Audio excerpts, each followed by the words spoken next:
Time to take a look at the stories making the headlines in Nigerian newspapers. I have with me in the studio lawyer and public affairs analyst. Well, we have public affairs analyst Oladehinde Ariyo joining us to talk about this, and we have Theophilus Elamah here now to also join us to talk on this issue. But thank you so much for joining us. My pleasure.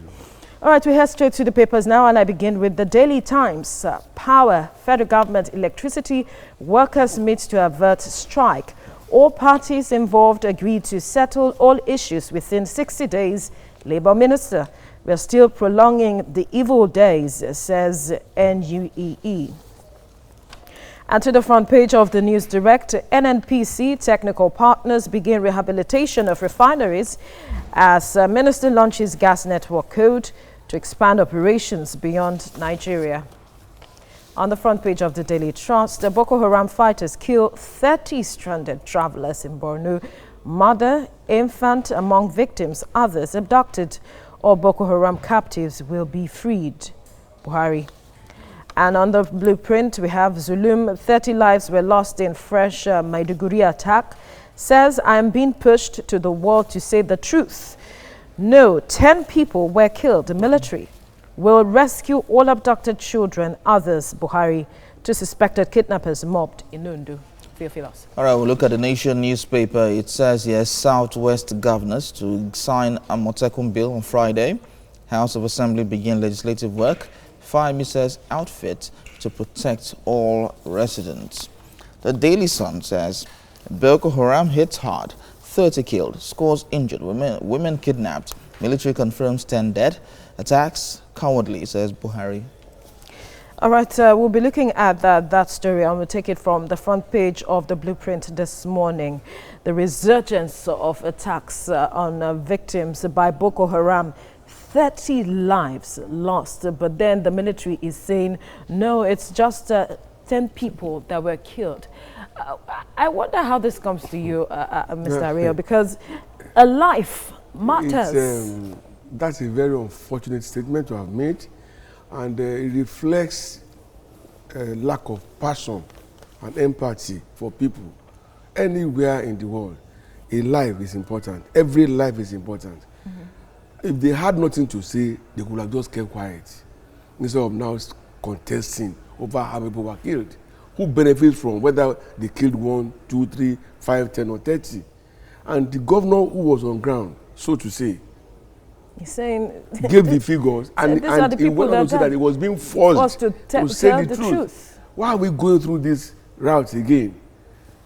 In the previous regime, it was the same thing. And now we are on the same page. Especially, it becomes very painful when what we were told was that Boko Haram has been annihilated, except my knowledge of English language is not what it should be.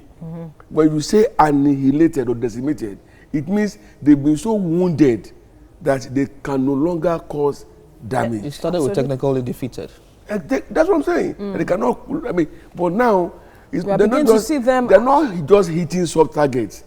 They had the temerity to condone off a road, okay, and then wasted not just the vehicle, the lives of people inside the vehicle. And somebody is telling the people that the figures were contesting the figures.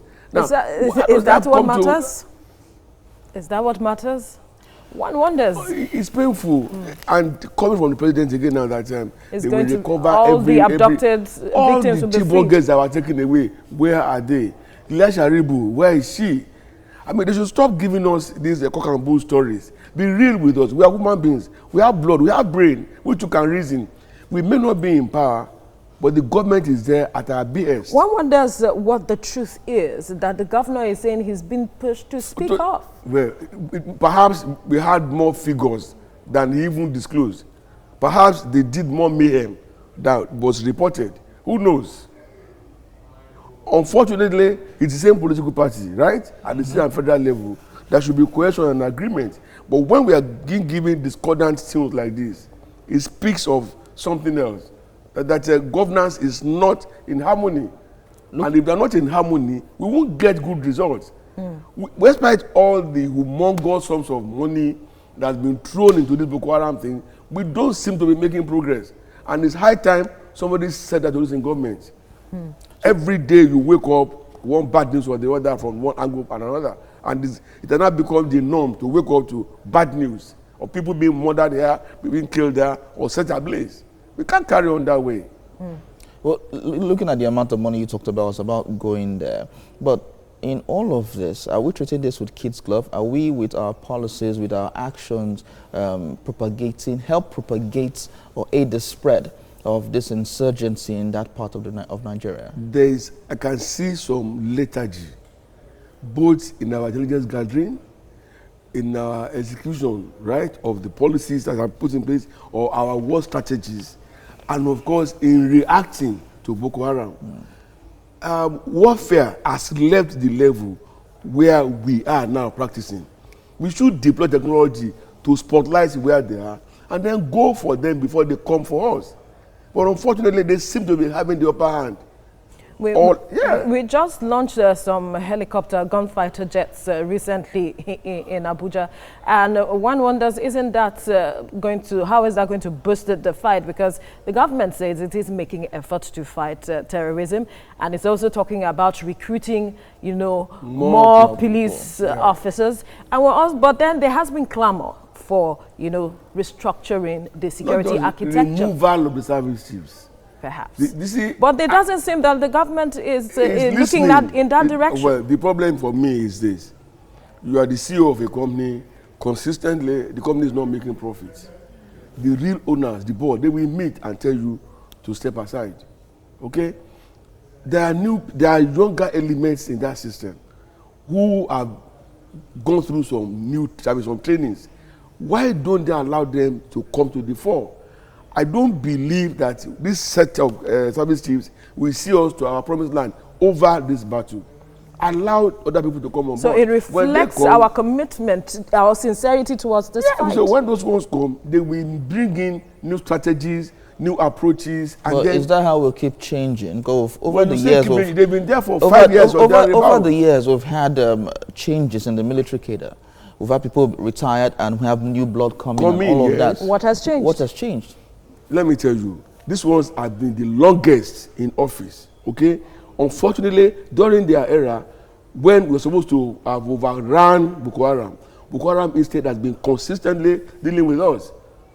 So, which makes it compulsory now to have a rethink. Well, is it about changing them, or about having to create strategies to fight this war beyond the weapons we have? You see, the problems are multi-headed, okay? But if we start going to that now, our time will be far gone and wasted. But majorly, if you are heading an organization and performance is below par, it's only fair you have to step aside. I'm not saying it should be retired. If they have to be there and be used as consultants or whatever, in whatever capacity can add value, fine, they could be there. But in this situation, even those who have knowledge of security operations, they can infer that, look, you've been there for 5 years or thereabout, and things are getting out of hand. Must you continue? I'd like to go back to the issue the governor raised with regards to he's been pushed to speak the truth, because it means that there's more that meets the eye. And Nigerians are wondering for how long are we going to fight this war against Boko Haram, because we are seeing the expression in different forms across the region. I can tell you, all the people that formed bandits today, they are from the same gang. It was Boko Haram before, now we have ISIS, we have ISWAP, okay?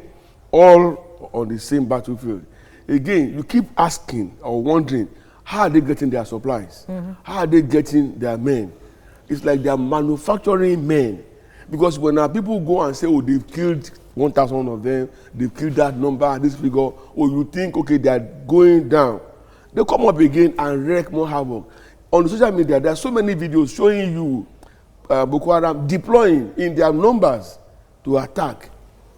Which again brings us to the issue of fifth columnists, those who are benefiting from all of these things. So people are funding these things for their own benefits, whether we like it or not.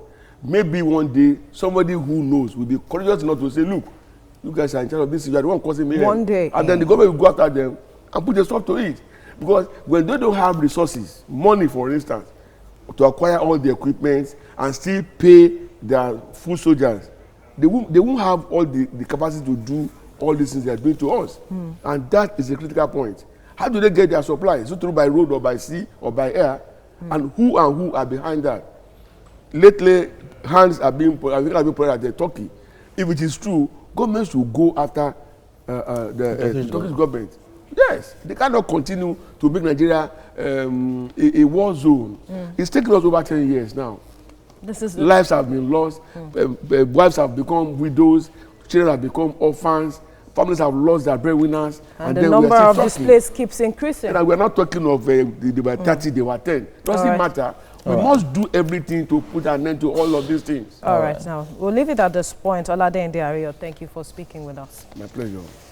Now it's time to take a look at stories making the headlines in Nigerian newspapers this morning. I have with me in the studio lawyer and public affairs analyst Tunji Abdulhamid, as well as journalist Charles Ideho. Gentlemen, thank you very much. Thank you very much. Yes. All right, we'll start off with the Daily Times. Federal government electricity workers meets to avert strike. All parties involved agreed to settle all issues within 60 days, says Labour Minister, while still prolonging the evil days, says NUEE. News Direct says here, NNPC technical partners begin rehabilitation of refineries as Minister launches gas network code to expand operations beyond Nigeria. The Daily Trust says Boko Haram fighters kill 30 stranded travelers in Borno. Mother, in fact, among victims abducted, others abducted. All Boko Haram captives will be freed, says Buhari.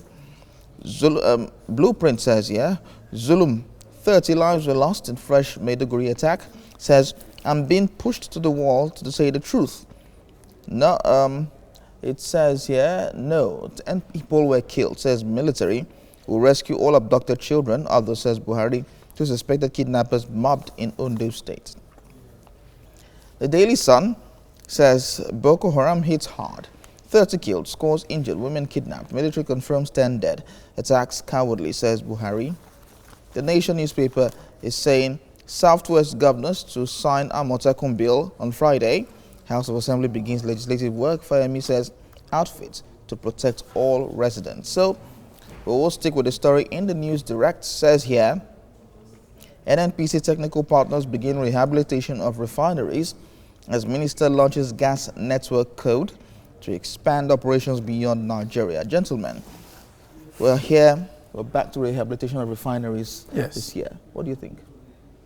Well, I think if they can drive it through, it's something that will help not only the economy, not only the gas and the petroleum sector.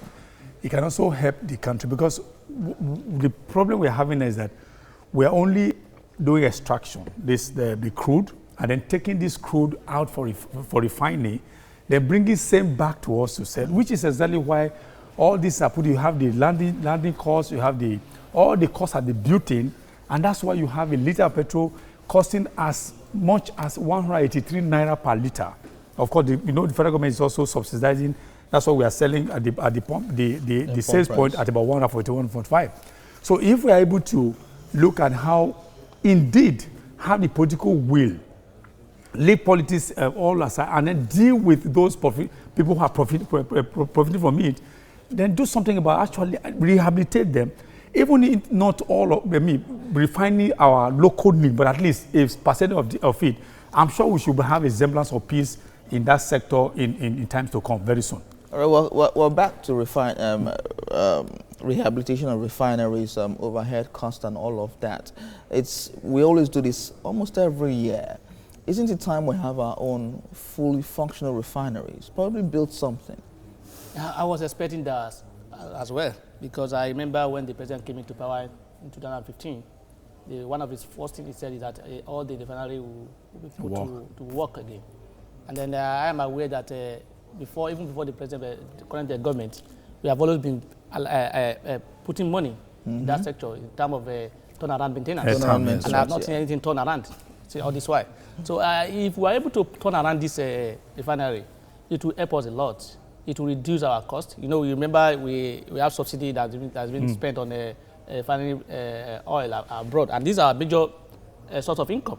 So if you can reduce that expenses of trying to go abroad to do this refinery, it will save us a lot. But how has it helped us? We've always been, like you said, turnaround maintenance. But over the years, we've seen the price of fuel increase. How has the rehabilitation helped us over the years? No, we have not rehabilitated anything.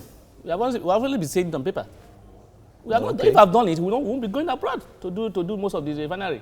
The refining. Do you get it? So if we have only been with that will of doing it has not been there. We've only been putting on paper.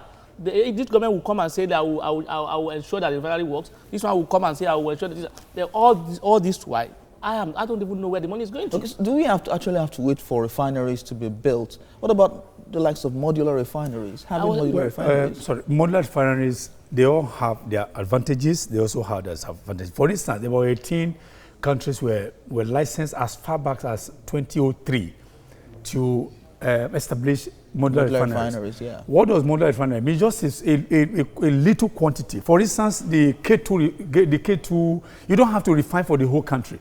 You can refine for maybe a particular local government. Exactly. Or maybe even Lagos Island, for instance. Yeah. So for the needs of Victoria Island, Naija, all of them over there. So it makes it just so that over there you can meet the need. You can also go to maybe the mainland. Also, so these are, but exactly when the lessons were given to them, most of them, I understand, didn't have the technical know-how. So they were just, lessons were given to political jobbers and all of them. So that's why it didn't work. But if you want to look, let's even leave the model refinery, the existing refineries. There are people that are feeding fat for me that do not even want it to work. For instance, if you look at taking the crude outside and refining, there are people who are making a kill out of it. Yes. So those people have become very, very powerful. They even have, even within NNPC, this is national television. Even within NNPC, you have people who are there who do not even want refineries to work, so that they keep feeding fat from it. If refineries work, you're going to cut them off. So those people, because they have become a cartel and very powerful, they will do everything under the sun that is possible to shortchange the system, to ensure that not even a single refinery in this country will be turned around. So Tuji has said, nothing has been turned around. And because of what they are getting from it, they rather have something that will benefit them than benefit the entire country. So that's why, and they become principalities. And these principalities are very powerful. Okay. They have the petrodollar to fight. They have they are even in control of even the technical aspect of the whole thing.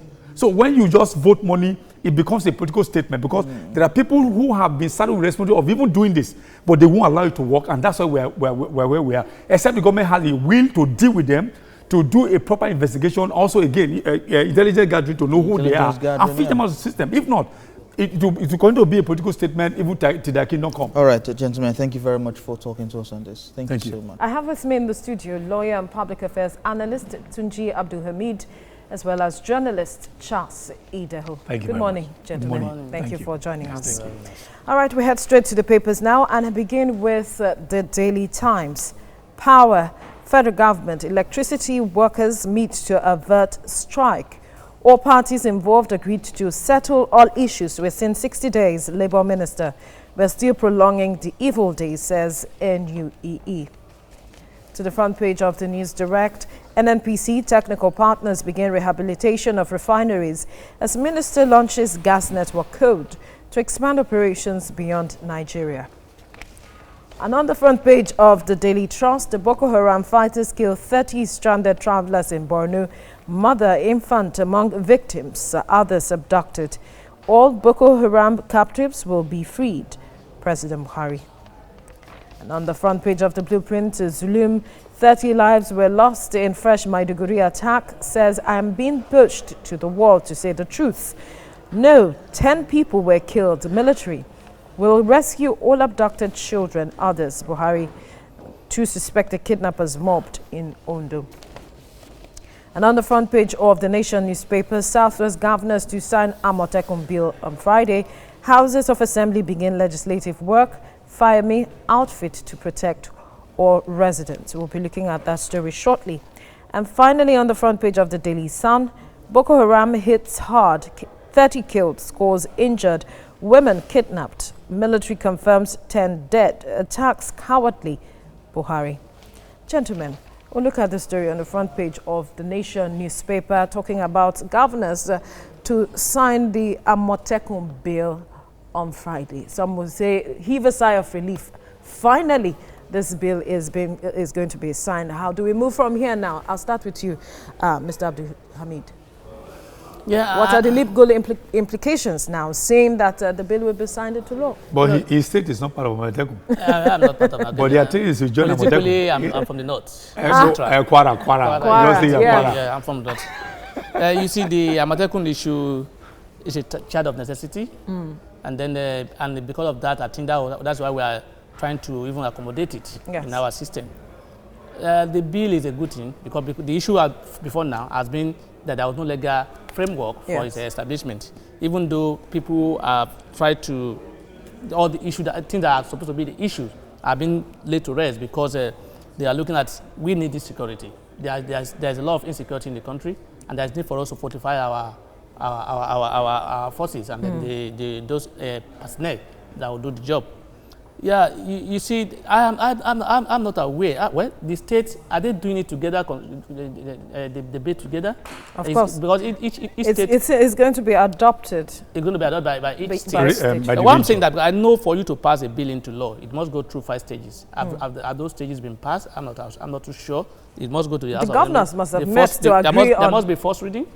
There must be second reading. Committee stage. There must be committee stage. There must be third reading, and there must be assent. So I became aware that they were trying to put this together. It's not up to 2 or 3 weeks. And I'm not aware there was any public hearing in this regard. I'm just trying to lay those foundations legally. What you expected. What you expect them to do.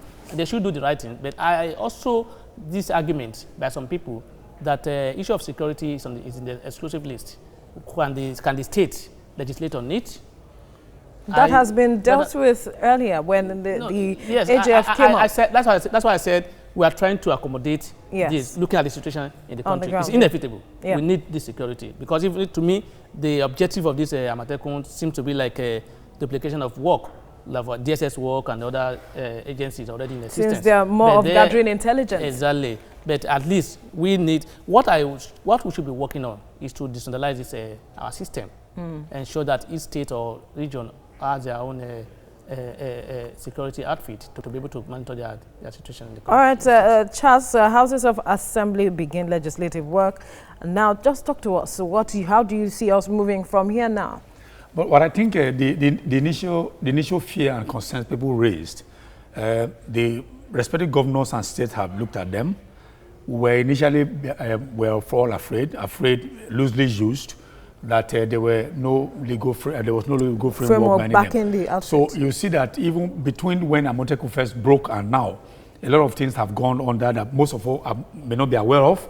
This harmonization of the bills, as I said, but well, it may not have been reported that they went through all these stages.